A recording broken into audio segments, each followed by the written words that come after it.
Capsicum മസാലക്കറിയാണ് തയ്യാറാക്കുന്നത്. വെളിച്ചെണ്ണ ഒഴിച്ചു, കടുക് ഇട്ട് കൊടുക്കാം.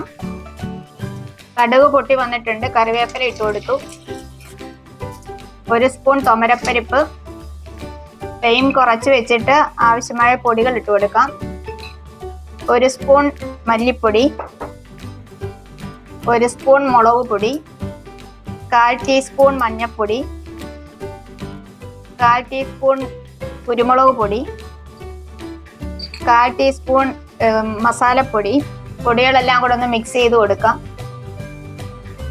1 ക്യാപ്സിക്കം ചോപ്പ് ചെയ്ത് ഇട്ട് കൊടുക്കാം.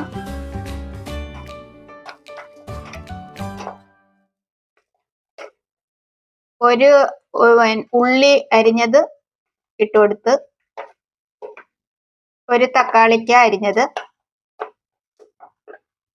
3 വെളുത്തുള്ളിയും 1 ചെറിയൊരു കഷ്ണം ഇഞ്ചിയും കൂടെ ചോപ്പ് ചെയ്തത്, 1 പച്ചമുളക് അരിഞ്ഞത്. ഇതെല്ലാം കൂടെ ഒന്ന് മിക്സ് ചെയ്ത് കൊടുക്കാം. ആവശ്യത്തിന് വെള്ളം ഒഴിച്ചു കൊടുക്കാം. അടച്ചു വെച്ച് വേവിക്കാം.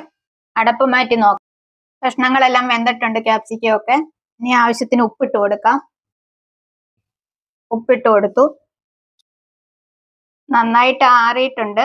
ഇനി 1 കപ്പ് തൈര് ചേർത്ത് കൊടുക്കാം. തൈരൊന്ന് ഇളക്കി കൊടുക്കാം. ആവശ്യത്തിന് കരിവേപ്പില ഇട്ട് കൊടുക്കാം.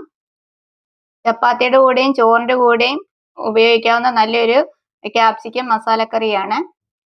എപ്പോഴും ആറിയതിന് ശേഷം മാത്രം തൈര് ഒഴിച്ചു കൊടുക്കാവുള്ളൂ. ഇച്ചിരി പുളിയുള്ള തൈര് ആഡ് ചെയ്യാൻ നോക്കുക.